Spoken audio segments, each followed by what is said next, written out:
Hi, and welcome to the Ministry Network podcast. I'm your host, James Baird. Today, we're welcoming onto the show Dr. Marvin Olasky, editor-in-chief of World Magazine. We'll talk with Dr. Olasky about his conversion from communism to Christianity and how he came to be an influential advisor to President George W. Bush. The Ministry Network podcast is sponsored by Westminster Theological Seminary. To learn more about their new online programs, visit ministrynetwork.com/degree. Now, let's talk with Dr. Olasky. Well, Dr. Olasky, thank you so much for joining us here on Ministry Network. Oh, very good to be with you. Well, one thing that people might be surprised to hear is that early in your life, you were actually a practicing communist. Can you tell us about how you came to hold those beliefs? Well, yes, I have to admit that. About a 3-year period, I was in college during the Vietnam War era and very much involved in anti-war activities and similar things. And I would like to say all my involvement was high-minded on principles and so forth. Well, no, it wasn't. There was a lot of envy, a lot of, basically the reason is sin. And I think I grew up with envy, grew up with a sense of class struggle. And so when I actually saw that put into words by Karl Marx and then Vladimir Lenin and others, that all made sense to me. So again, much as I would like to say this was external, I have to confess a lot of it was internal. Can you tell us a little bit about how those internal struggles were addressed by the gospel and your eventual conversion to Christianity? Sure. The way it turned out, in essence, 3 years in, getting deeper and deeper into communism and actually joining the Communist Party, and then 3 years out. And it started, I can point to a particular date, November 1st, 1973. I was a member of the Communist Party, paid my dues every month, pasted into a little book, stamps with Lenin's picture on it. So I was fairly content, I thought, as a communist. I was in graduate school at that point. And suddenly, and again, I don't know why, except in God's providence, this happened. Sitting in my room one day at 3 o'clock, I had been reading a pamphlet by Lenin called Socialism and Religion, where he says, and I'd read this before, it wasn't news to me, that the basis of socialism, the basis of communism is atheism. And that I knew, and I was proud of that. I suddenly started thinking, for some reason, well, what if there really is a God? What if I'm all wrong on this basic thing? And oddly enough, I stayed in that chair. It was a red chair, just by my bedroom, and in my bedroom by my bed. I stayed in that chair for 8 hours, from 3 until 11. And I wasn't doing any drugs, I wasn't sleeping, just kept having these thoughts coming into my head. Well, what if this is all wrong? What if there really is a God? At 11 o'clock, and it was very strange. I mean, it's nothing like that has ever happened to me before, has happened to me since then. But looking every hour at my alarm clock and saying, wait, I'm still here in this chair, I'm still thinking these things, it was very strange.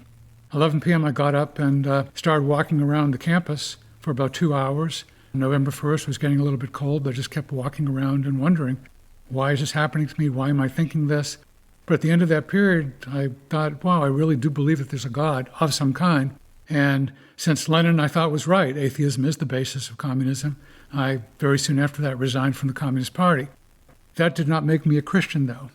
I was embarking on an academic career. I realized it was not exactly helpful to my academic longevity to believe in God at that point. So I really tried to run from it. I had to get some term papers done. I tried to put it out of my mind, and I just could not do it. I tried hard to do it, but every half year or so, God put something else in my path. Just a couple of examples here. To get a PhD, you have to have a good reading knowledge of a foreign language, and I had forgotten my childhood Hebrew, forgot my high school French, and I had learned Russian. I had traveled in the Soviet Union a little bit and had taken a couple of courses in Russian, so I wanted to continue doing that. I was pretty much reading on my own to prepare for an exam, and lo and behold, I looked in my bookcase. I didn't have any stuff to study Russian with, except I had a copy of the New Testament in Russian. I had been a reporter in Oregon, and through a roundabout story, I had that. I'd held on to it as a souvenir and started reading it. And I may be the only person who was enormously happy with all the begats at the beginning of Matthew, because I could get through that chapter pretty quickly. My Russian wasn't very good.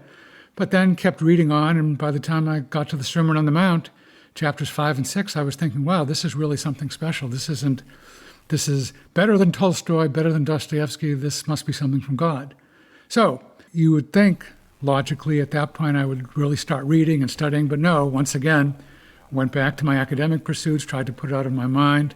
The fall of 1974, I was a graduate teaching assistant. None of the regular professors wanted to teach a course in early American literature. They wanted to teach courses on Polynesian literature and other exotic things. I was stuck with it as a graduate student, having to teach that. I had never studied it. I had several months to prepare and started reading. And what's early American literature? Puritan sermons. So these dead white males from 300 plus years ago were really preaching to me. So that made an enormous impact on me. I had grown up thinking that Christians were stupid people who worship Christmas trees. And the Puritans, there's a lot to like about them. There are some things perhaps to dislike, but hard to say that they're stupid. The Puritan preachers, the divines, worked things out very logically. They proceeded through their sermons very methodically. So, yeah, I could no longer have that prejudice that Christians were stupid. So things like that kept happening until finally at the end of this 3-year period, I had moved to San Diego to start teaching there. I had my PhD and decided I should really find out if there are any of these Christians still around here who were actually teaching what I had read about and thought was pretty cool and intellectually tough. I looked in the Yellow Pages. The Yellow Pages were these things where you actually looked on paper to find places. And I looked up churches in the Yellow Pages. There were a lot of Baptist churches. So started looking through Baptist churches. I saw Conservative Baptist. Okay, I'm no longer a communist. I'm a conservative of a sort. So I went to the Conservative Baptist Church. And the pastor kept saying the same thing week after week: you must be born again. At this point, I'd just gotten married, and my wife grew up in a very liberal United Methodist church. So she had a long way to come also. But we started going to this church every week. We were the only people, perhaps under age 60, who were in the church, a small Conservative Baptist church. They would play Just As I Am without one plea. And people would look at us, turn around, we'd sit in the back pew. People would look at us and hope we would go forward, but we were not going to fall for that. So we kept holding out for a couple of months, and then the minister of the deacon of visitation, an old fellow named Earl Atnip, who may have graduated from high school, not sure, but he did not do any intellectual razzmatazz with me. He came over to our apartment. We sat out in the California sunshine. This actually was early November in Southern California, so 3 years after I first started in this way. And he asked a question. He said, "You believe this stuff, don't you?" This was his well-worked-out intellectual apologetics. And I said, with some reluctance, "Yeah, I guess I do." And he said, "Well, then you better join up," which meant getting baptized. And yeah, so my wife and I were both baptized the following Sunday, Conservative Baptist, and then eventually a year later started through a complicated set of situations, but ran across some John Calvin, read Calvin's Institutes, read Hodge's 3 volumes, and read Burkhoff, 1 volume Systematic Theology, and thought, I guess I'm a Calvinist. So at that point, we started going to Reformed churches. And that was 42 years ago now. Praise the Lord. What an amazing testimony to his grace. It's his grace, yeah. I became a communist. I'd like to say it was high-minded, but it was sin. And I became a Christian. In some ways, I'd like to claim that I had something to do with it, but I wasn't even a seeker. I was a runner. I was trying to avoid it. But God pursued me and was gracious, so I'm very thankful. Wow. And how did your increasing understanding of the Christian faith impact your academic work during that season? Well, just to backtrack for a moment, my doctoral dissertation was on American politics and film from the 1930s to the 1960s. It was involved with the way that screenwriters particularly, but also directors and some actors and some producers during the 1930s tried to put leftist political messages into films. And that all turned around in the 1960s. And at that point, it turned around in the late 1940s and the 1950s when screenwriters under political pressure tried to put conservative ideas into films. And then it revolved again in the 1960s when the left came back into power in Hollywood. So it was a discussion of politics and film. The dissertation chairman, who was also the chairman of the department had known me during my first semester when I was a communist, and I had trotted out dialectical materialistic explanations. And since I was saying all these things, he thought I was a genius, and he was very happy to be chairing my dissertation committee, but then he went on leave. And so he was on leave for 2 years, and he did not know the theological and then the ideological change I had gone through until he started getting chapters of my dissertation, which instead of saluting and praising the propagandistic films of the 1930s, was pointing out the problems in them, and instead of cursing the conservative films of the 1950s, was actually saying, hey, there's something really good that was happening here. So he was absolutely dismayed. And happily in those days, there was no free long-distance calling. And it wasn't email, it was just letters, actual physical letters on paper. So I would send him a chapter, and he would send back a letter saying, this is terrible. What's happened to you? Have your brains fallen out of your head? So it just went on that way for several chapters until just a month before I was to defend the dissertation, he said, I'm out of here. I cannot sign off on a dissertation that's so politically corrupt as this. Find yourself some other chairman, which was a big trouble, was a big problem for me. Happily, in the history department, there were 38 professors. One of them, I had learned, was a Christian, and I went to him. Happily, I had the documentation to show him. I could just show him my chapters. I could show him the letters. And he could see I was being railroaded at that point.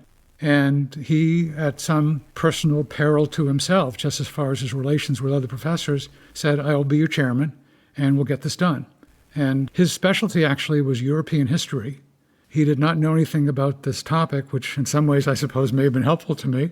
But he could see the logic of it. He saw the evidence that I presented, and he thought this is a good dissertation, and we're not going to purge this person for political reasons. So that's how I got my PhD. So that's basically the first lesson I got in the politics of academia. And then as things went on, I taught at San Diego State for a year. I then did some other things for 5 or 6 years, including working at the DuPont Company as a speechwriter. And then I went back into academia at the University of Texas in 1983 and told the people who were hiring me, I'm a Christian. Yes, I will jump through all the hoops. I will write articles for academic journals. They may not be the articles you like because my presuppositions will enter into it, but I'm going to do those, and I'm also going to write for Christian publications. So I'm going to do both, and for every academic article I write, I want to write an article for a Christian publication. Is that acceptable to you? And they said yes. This is Texas. It wasn't Wisconsin or Michigan. And even though the professors were liberals, they were honest liberals, they weren't propagandists. A lot of them had been journalists in the past, reporters, street-level, pavement-pounding reporters. And in Texas, they play football, they play by the rules. It's bruising, but they can appreciate someone who's trying to gain some extra yardage and not go down. So they agreed to that, they stuck by it, and I was able to have an academic career at Texas for 2 decades. So I'm very thankful that they were not Christians, they were politically liberal, but they were honest and they played by the academic rules, the good academic rules. And so how did your relationship then, assuming during your time in Texas, develop with then presidential candidate George W. Bush? Well, I started editing World in 1992, and I went in 1995 to cover a demonstration with great Texas symbolism at the Alamo, which is in San Antonio, about 70 miles south of Austin, Texas. The demonstrators were there because the Texas Commission on Alcoholism and Drug Abuse had decided to shut it down because the counselors there at a Teen Challenge local chapter, there were about 100 of them around the country, at the Teen Challenge chapter, as at other teen challenges, the counselors were people who had been addicts or alcoholics themselves. So they knew every trick that alcoholics and addicts play. They were good counselors. They had experiential knowledge, epignosis, not just gnosis. So they were really good people. And I went and visited them. I saw that in action. I saw that there was no reason whatsoever for the Texas Commission on Alcoholism and Drug Abuse to shut them down just because those counselors were unwilling to go sit in a college classroom for 72 hours to gain the official secular way of dealing with addiction questions. They knew better. They emphasized Christ. They knew the spiritual change that was necessary. And that, as I learned over the next few years, was really true in 90% plus of cases, the way people escape addiction or alcoholism was through coming to faith in God, not just doing the other things that secular people tend to recommend. So I wrote an article, actually a cover story in World, about the demonstration at the Alamo, which was brilliant. The people had two kinds of signs. One sign was saying, this program saves the taxpayers of Texas $32,000 a year, which is what it would cost for them to be in secular rehab programs or prison or so forth, at least that amount. And then there were another type of sign. The other types of signs were saying, thank you, Lord Jesus, for delivering me from this terrible curse, and so forth. So they were appealing to both secular and Christian understandings. I wrote about that, described it, and at the end of my column in World, I wrote something which I don't think I had done previously, and I don't think I've done it since. Namely, send your cards and letters to Governor George W. Bush, and then I gave his address in Austin. So cards and letters came in. More came in after I wrote a column in the Wall Street Journal about this, on the Wall Street Journal editorial page. And suddenly he's flooded with mail and had no idea what was going on. And one of his assistants called up and said, can you come and have lunch with the governor and explain what this is all about? And so I did, and he got it immediately. And this is because, George W. Bush, whether you like or dislike his politics, had himself, and I'm convinced that he's telling the truth about this, had a personal encounter with Christ. He himself had been a heavy drinker and went through had a lot of problems, and then came to faith in Christ and stuck with it. So he got it immediately, and he immediately called off the dogs, basically told Texas Commission on Alcoholism and Drug Abuse, you are not going to shut these people down, they're doing good work. And then, we talked more over time, and he proposed to the legislature several new laws that would keep administrative agencies from closing down Christian or other religious organizations. And the legislature in 1997 enacted those. And so we just kept talking and occasionally met in a very informal way. And when he started running for president in 1999, I was brought in as an informal advisor. And this is where he started talking about compassionate conservatism, because that's basically what Teen Challenge and these other groups that he and I talked about, that's who they were, church-based very often, sometimes occasionally synagogue-based and mosque-based. It was a level playing field for everyone. And that's where compassionate conservatism came from. And he made that a key part of his campaign. Now, I should mention that in the campaign, and this is what happens in political campaigns, he, in a way, was saying two different things, delivering two messages. The reason I referred to it as compassionate conservatism was because it was very different from compassionate liberalism. Compassionate liberalism is growing the federal government and having, in this highly secularized way, the government passing out checks to people, which is sometimes a good thing, sometimes a bad thing. But that's compassionate liberalism. I had a very different understanding of what compassion was and wrote a couple of books about the history of poverty fighting in America and the way that it came out of churches. So my idea of compassionate conservatism was decentralized, a lot done by individuals, by churches, by Christian groups. My key legislative proposal was that instead of sending all the money to Washington and then having Washington dispense it with its occasionally tender mercies, but often not, let individuals dispense more. Give individuals not just a small tax deduction, which 85% of income tax filers never took anyway, but a big, tough, really useful tax credit where people would be able to contribute to these groups and take 50% of it, maybe 75% of it off their taxes. So you'd have less money going to Washington, more money going to these groups. And for a while, I was going around the country and kind of a Johnny Appleseed, speaking to a lot of Christian groups and asking people, if you had, let's say, an extra $1,000 that you could either send to Washington in taxes, or you could contribute it or most of it in taxes and take it right off your taxes, so more money going to these local groups, more money to go to Washington, how many of you would want to send your money to Washington? And no one would raise their hands. How many the state capital? Almost no one. How many your local government? Maybe a couple. How many of you know of a faith-based, that was the term of, I don't know, that was the term that became, I never really liked faith-based because everything is faith-based in some way. But I was asking them, do you know of a Christian organization that you would rather send the money to that you think would do a more effective job in poverty fighting than one of these governmental groups? And just about everyone would raise hands. So there was evidence from around the country, and then I saw, as I got around, I saw what a lot of local groups were doing. I wrote about these a lot, and I was hugely impressed with these people. They usually started very small, sometimes church deacons, sometimes people working independently, sometimes people who had problems with alcoholism or addiction or other educational problems or all kinds of things. And I saw it really worked. So in the campaign, George W. Bush gave speeches basically about compassion, emphasizing what the small groups, the little platoons of society can do, but also not really backing away from the federal government thing. He tried, this is a political thing, to play it both ways. And the sad thing is, once he got to Washington and brought in various bureaucrats and so forth, they all wanted to have control of the money. And you don't spend a lot of time getting a person elected if you don't want to have control of the money. So it ended up, there were some good things that happened during the Bush administration, but did not fundamentally change from a compassionate liberalism or sometimes compassionate liberalism to a compassionate conservatism.